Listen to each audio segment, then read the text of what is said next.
नमस्कार दोस्तों, हम लोग ये बीपीएससी के प्रीवियस ईयर क्वेश्चन के बारे में अध्ययन करेंगे। आप नए हैं तो इस चैनल को सब्सक्राइब कर लीजिए ऐसे ही वीडियो पाने के लिए। तो हम चलते हैं अपने क्वेश्चन की तरफ। कह रहे हैं 1 से 11 नंबर क्वेश्चन की देखेंगे और पीछे वाले क्वेश्चन वीडियो पड़ा हुआ है, आप लोग देख सकते हैं। और हम चलते हैं। कह रहा है कि स्वर संध्या का चयन कीजिए। यहाँ पर स्वर संध्या का चयन कीजिए ये पूछ रहा है। तो स्वर संध्या क्या हो जाएगा? स्वर संध्या परोपकार हो जाएगा। स्वर संध्या क्या हो जाएगा? ये व्यंजन संधि है, ये व्यंजन संधि है, ये भी व्यंजन संधि है। और यहाँ पर स्वर संध्या पर धन उपकार हो जाएगा, ये ऑप्शन नंबर बी। उसके बाद से विसर्ग संधि यहाँ पर पूछ रहा है। विसर्ग संधि का हमें नमः धन ते। तो विसर्ग संधि 112 का क्या हो जाएगा? 112 का हम लोग जानते हैं कि 112 का ये हो जाएगा, ए नंबर सही हो जाएगा। नमस्ते, नमः धन ते नमस्ते, विसर्ग संधि हो जाएगा, नमः धन ते नमस्ते। उसके बाद से दयानंद का संधि विच्छेद कीजिए। तो दयानंद का दया धन आनंद, दया धन आनंद, दयानंद का संधि विच्छेद क्या हो जाएगा? तो दया धन आनंद, ऑप्शन नंबर इसका सी हो जाएगा।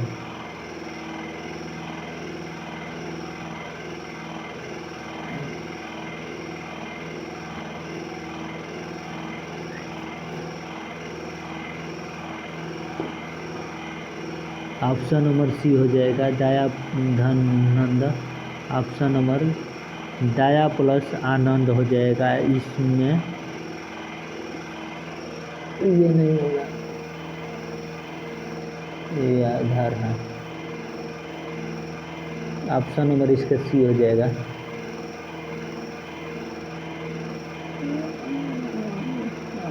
ये वाला ऑप्शन नंबर ये हो जाएगा, ये वाला दया प्लस आनंद, दयानंद का संधि विच्छेद। यहाँ पर पूछ रहा है कि हिंदी में समास के कितने भेद होते हैं। तो हिंदी में समास का हम लोग जानते हैं कि 6 भेद होता है। हिंदी में समास के कितने भेद होते हैं? तो हिंदी में समास के 6 भेद होते हैं।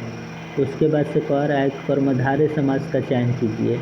तो कर्मधारय समास को हमें क्या करना है? कर्मधारय समास को हमें चयन करना है। तो ऑप्शन नंबर क्या हो जाएगा? काली टोपी भी कर्मधारय समास है, और नीलकमल भी कर्मधारय समास है, और चौमासा। यहाँ पर काली टोपी और नीलकमल दोनों ये क्या हो जाएगा? ये दोनों कर्मधारय समास है। ऑप्शन नंबर क्या हो जाएगा? ऑप्शन नंबर ये डी हो जाएगा। काली टोपी और नीलकमल ये कर्मधारय समास शब्द का चयन। कह रहा है कि नीलकंठ में किस समास की योजना है? नीलकंठ में किस समास की योजना है? नीलकंठ में किस समास की योजना है? बहुब्रीहि समास का, कर्मधारय समास का वेग है। नीलकंठ में ये बहुब्रीहि समास है। नीलकंठ में कौन से समास है? तो नीलकंठ में हम लोग जानते हैं कि बहुब्रीहि समास है। कौन से समास है? नीलकंठ में तो बहुब्रीहि समास है।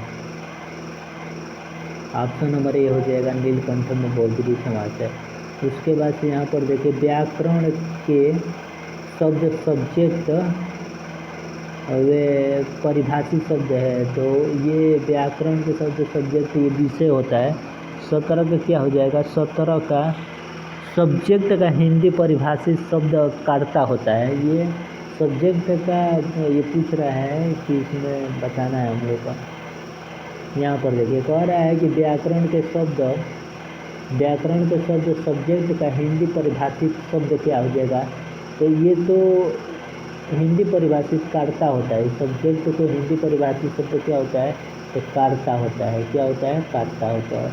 उसके बाद से कह रहा है कि व्याकरण के शब्द वर्ब का हिंदी परिभाषित शब्द क्या होता है? कि हिंदी पश्चात व्याकरण में ये क्रिया होता है। ऑप्शन नंबर क्या हो जाएगा?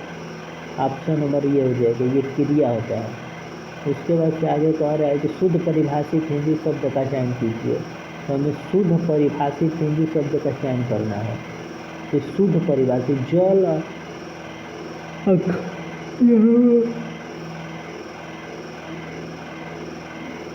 ये जल प्लस वायु हो जाएगा, जलवायु हो जाएगा। उसके बाद से कह रहा है कि वह आज धीरे धीरे चल रहा है। तो वह आज धीरे धीरे चल रहा है किससे संबंधित है? तो ये क्रिया विशेषण से संबंधित है। वह आज धीरे धीरे चल रहा है, वह किससे संबंधित है? तो क्रिया विशेषण से संबंधित है। उसके बाद से आगे ये 20 नंबर क्वेश्चन हो गया। 20 नंबर के बाद इधर देखेंगे 21 नंबर क्वेश्चन देखेंगे। कह रहा है ना कि पेड़ पर पक्षी चहचहा रहे हैं। तो पेड़ पर पक्षी चहचहा रहे हैं तो क्या हो जाएगा? आपादान कारक हो जाएगा। पेड़ पर पक्षी चहचहा रहे हैं, आपादान कारक का प्रयोग किया गया है। उसके बाद से कमर कसना किससे संबंधित हो जाएगा? पेटी लगाना, ऐसा कोई बात नहीं है। तैयार होना, कमर को बांधना नहीं, तैयार होना। कमर कसना का मतलब क्या हो जाता है? कमर कसना का मतलब होता है तैयार करना। उसके बाद से आगे देखेंगे 23 नंबर क्वेश्चन। कह रहा है कि किस्मत खुलना मुहावरे का अर्थ क्या हो जाएगा? तो किस्मत खुलना मुहावरे का अर्थ क्या हो जाएगा, बता सकते हो? भाग्य चमकना, भाग्योदय और भाग्य पलट जाना। ऑप्शन नंबर ये सभी हो जाएगा। तो ऑप्शन नंबर किस पर जाएंगे? ऑप्शन नंबर ये डी हो जाएगा। किस्मत खुलना मुहावरे का अर्थ होता है ये सभी हो जाएगा। उसके बाद से कह रहा है कि मुंह में राम बगल में छुरी लोग पक्षी का अर्थ बताइए। तो कह रहा है कि ऊपर से मित्रता और अंदर से क्या होता है? शत्रुता। मुंह में राम और बगल में छुरी, यही हो जाएगा। 24 का क्या हो जाएगा? तो 24 का ये हो जाएगा। उसके बाद से हम लोग 25 नंबर क्वेश्चन पर चलेंगे। यहाँ पर 25 नंबर क्वेश्चन, यहाँ पर शुद्ध शब्द का हमें क्या करना है? चयन करना है। 25 नंबर क्वेश्चन पर चलेंगे।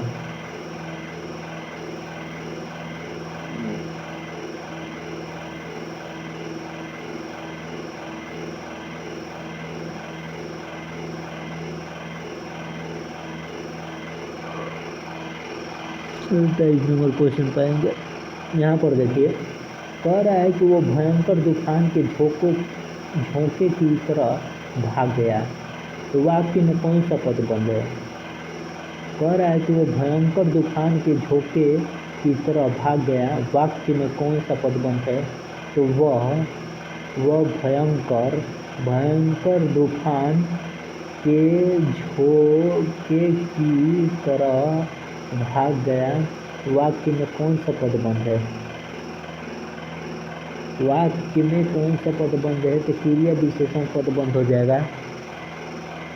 वो भयंकर तूफान के झोंके की तरह भाग गया, इस वाक्य में कौन सा पद बंद है? तो भयंकर तूफान के झोंके की तरह भाग गया, क्रिया विशेषण पद बंद हो जाएगा। ऑप्शन नंबर क्या हो जाएगा? ऑप्शन नंबर ये सी हो जाएगा। क्रिया विशेषण पद बंद हो जाएगा। वाच्य के कितने प्रकार होते हैं? तो कर्मवाच्य, कृतवाच्य, कर्मवाच्य और भाववाच्य, 3 प्रकार के वाच्य के भेद होते हैं। ऑप्शन नंबर ये हो जाएगा। उसके बाद से कह रहा है कि उसे पढ़ा नहीं जाता है, ये भाववाच्य का उदाहरण है। उसे पढ़ा नहीं जाता है किससे संबंधित है? तो उसे पढ़ा नहीं जाता है, ये भाववाच्य का उदाहरण है। उसके बाद से कह रहा है ना कि रचना के आधार पर वाक्य के कितने भेद होते हैं? तो रचना के कह रहा है, रचना के आधार पर वाक्य के कितने भेद होते हैं? वाक्य के तो भेद अगर रचना के देखा जाए, रचना के आधार पर वाक्य के कितने भेद होते हैं? रचना के आधार पर वाक्य के 3 भेद होते हैं, याद रखिएगा। रचना के आधार पर वाक्य के 3 भेद होते हैं। उसमें से और अर्थ के आधार पर वाक्य के 8 भेद होते हैं। अर्थ के आधार पर वाक्य के 8 भेद होते हैं और रचना के आधार पर वाक्य के 3 भेद होते हैं। कौन कौन से? सरल वाक्य, संयुक्त वाक्य और मिश्र वाक्य। ये रचना के अनुसार होते हैं। तो सरल वाक्य, संयुक्त वाक्य और मिश्र वाक्य ये रचना के आधार पर होते हैं। उसके बाद से हम लोग ये 31 नंबर था ना, 31 नंबर के बाद चलेंगे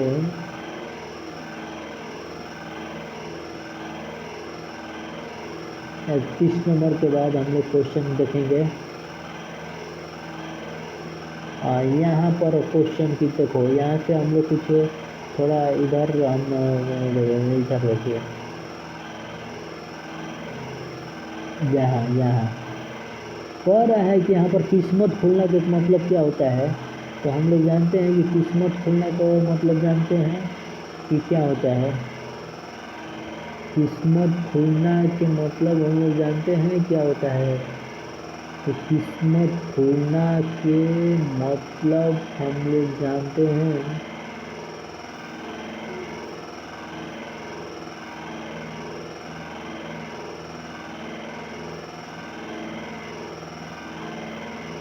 एक मिनट।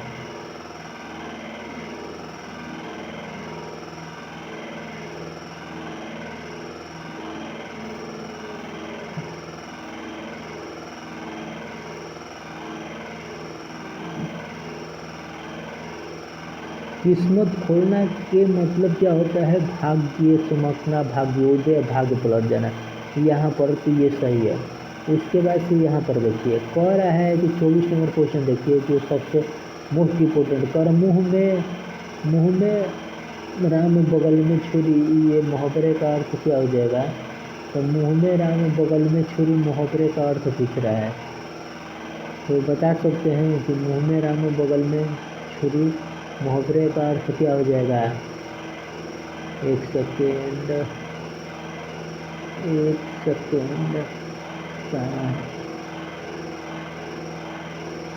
मुँह में राम बगल में ऊपर से मिटाता हुआ और अंदर से क्या होता है, अंदर से शत्रुता हो जाता है। मुँह में राम बगल में छुरी का अर्थ होता है। अब कह रहे हैं यहाँ पर शुद्ध शब्द को पहचानिए। कह रहा है ना कि शुद्ध शब्द यहाँ पर रवि के बाद सोमवार आता है। रवि थोड़ा नहीं होता है, रवि थोड़ा नहीं होता, रविवार होता है। क्या होता है, रवि थोड़ा नहीं होता, रविवार होता है। ये गलत है। यहाँ पर सोम नहीं होगा, सोमवार होगा, इसलिए गलती है। तो रविवार के बाद सोमवार होता है, ये ऑप्शन नंबर सही है। इसमें भी शुद्ध शब्द का चयन करना है। आप आज कहाँ जा रहे हैं, कितना सुंदर फूल है, और श्याम ने उससे क्या कहा। तो श्याम ने उसे क्या कहा, और आप आज कहाँ जा रहे हैं और कितना सुंदर फूल है, श्याम ने उससे क्या कहा। तो ये शब्द कह रहा है कि आप आज कहाँ जा रहे हैं और कितना सुंदर फूल है, और श्याम ने उससे क्या कहा। इसमें कौन सा वाक्य शुद्ध है। कितना सुंदर फूल है यही शुद्ध होगा। 26 नंबर पे देखिए, नहीं यहाँ पर 26 नहीं होगा, 24 ये सी नंबर सही हो जाएगा। श्याम ने उससे क्या कहा, क्वेश्चन मार्क का प्रयोग हुआ है, यही सही है। ये श्याम ने उससे क्या कहा, ये सही है। श्याम ने उससे क्या कहा, ये सही है। उसके बाद से यहाँ पर कह रहा है कि मर्यादा पुरुषोत्तम राम वाटिका के खिलखिलाकर हंसते सुंदर फूलों को देखकर हंस रहे थे। वाक्य में विशेषण पदबंध का चयन कीजिए। खिलखिलाकर हंसते सुंदर फूलों को देखकर, खिलखिलाकर, वाक्य में विशेषण पदबंध का चयन कीजिए। तो ये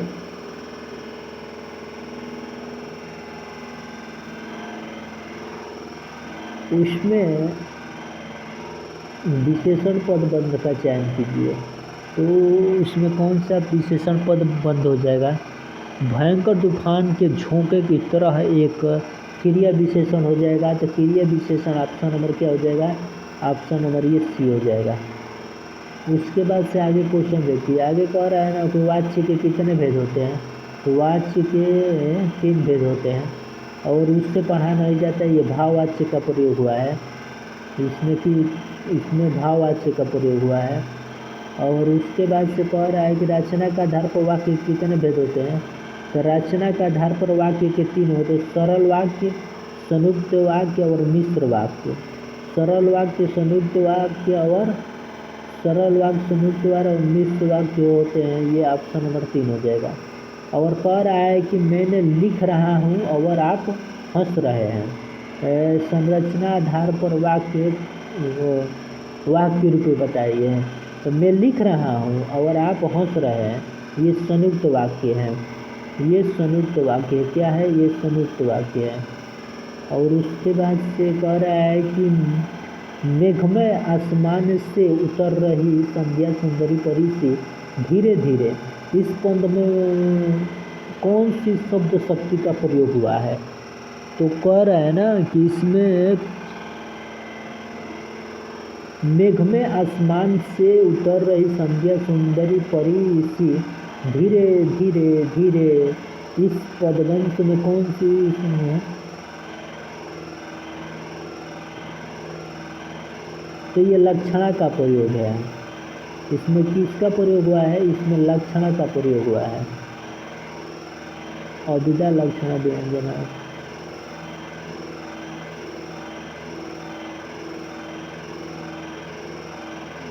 और यहाँ पर क्वेश्चन कह रहा है, जो सबसे मोस्ट इम्पोर्टेंट कह रहा है कि उदय उदयगिरी मंच पर रघुबर बाल पतंग दिए संत सरोज रथ, इसमें किस अलंकार का प्रयोग किया गया है? तो रूपक अलंकार का प्रयोग किया गया है।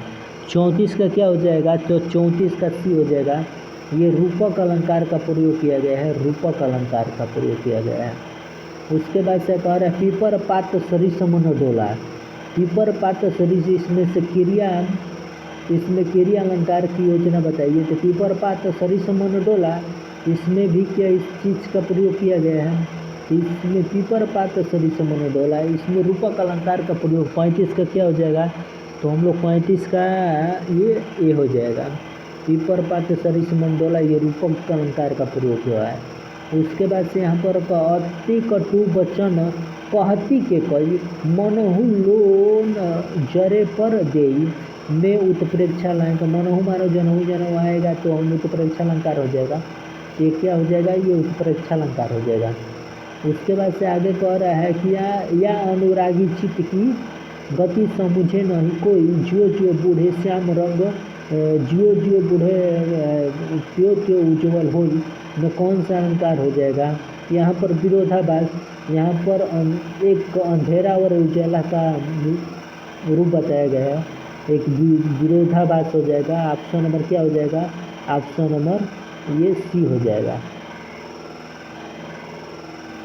उसके बाद से कह रहे हैं उधर, उसके बाद से हम लोग इधर देखेंगे।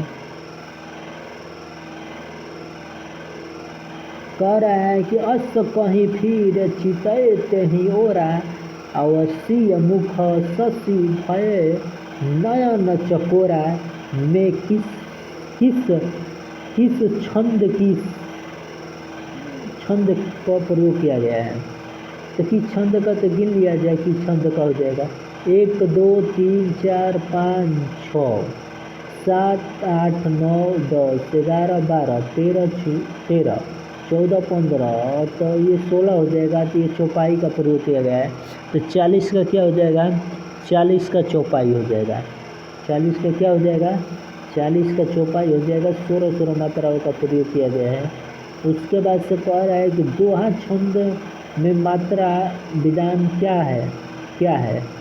तो दोहा छंद में न तो प्रथम और तृतीय में 13 मात्रा और द्वितीय और चतुर्थी में 11 मात्रा का प्रयोग किया गया है। तो ऑप्शन नंबर क्या हो जाएगा? ऑप्शन नंबर बी हो जाएगा। 41 का क्या हो जाएगा? 41 का बी हो जाएगा। और आगे कह रहा है ना कि इंद्र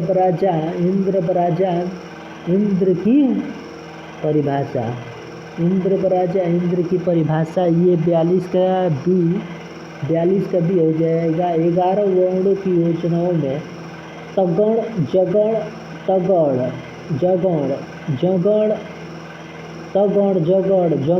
अवर 2 गुरु होते हैं।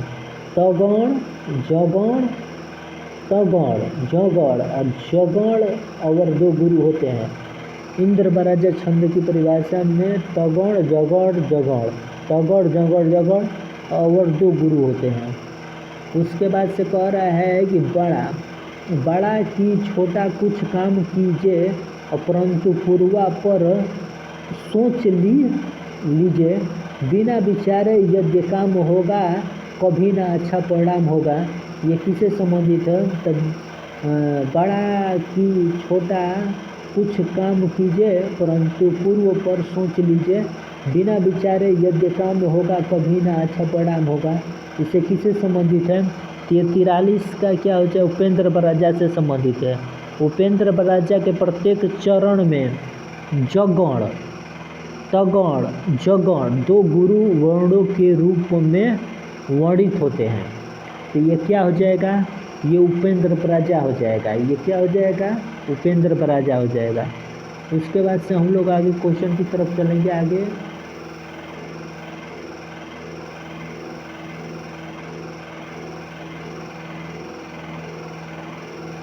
कौन था उपेंद्र प्रजा? 37 नंबर क्वेश्चन देखिए। 37 नंबर क्वेश्चन क्या कह रहा है कि या अनुरागी चित्त की गति समझे नहीं कोई, जो जो बूढ़े से तो परीक्षा लगेगा। और अर्थालंकार की परिभाषा बताइए। इनमें अंतर्गत चमत्कार होता है, इसमें अर्थगत चमत्कार होता है। ये बात सच है। अर्थालंकार में अर्थगत चमत्कार होता है, इसमें भाव पक्ष की प्रधानता होती है। ये बात सच है कि इसमें भाव पक्ष की प्रधानता होती है, इसमें कल्पना का भी आधार हो सकता है। तो उपयुक्त एक से अधिक हो जाएगा। देखिए क्या कह रहा है, हम बता रहे हैं। क्या यार, क्या हो गया?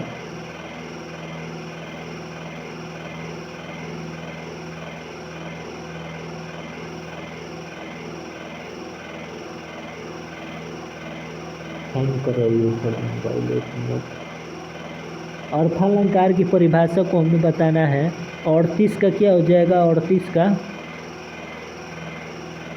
का डी हो जाएगा। रूपे से इसमें अर्थगत चमत्कार होता है, इसमें भाव पक्ष की प्रधानता होती है, इसमें कल्पना का भी आधार होता है।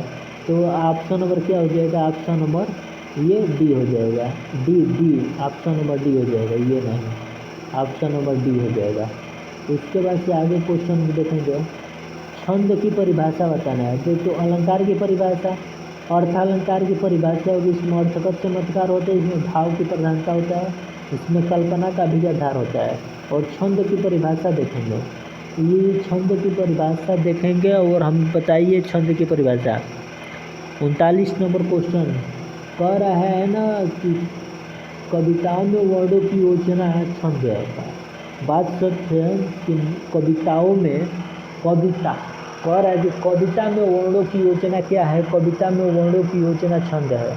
कविता में वर्णों की योजना छंद है, कविता में मात्रा की योजना छंद है, कविता में मति की योजना छंद है। ये सब छंद है। उसके बाद से ये सब क्या है, ये सब छंद है।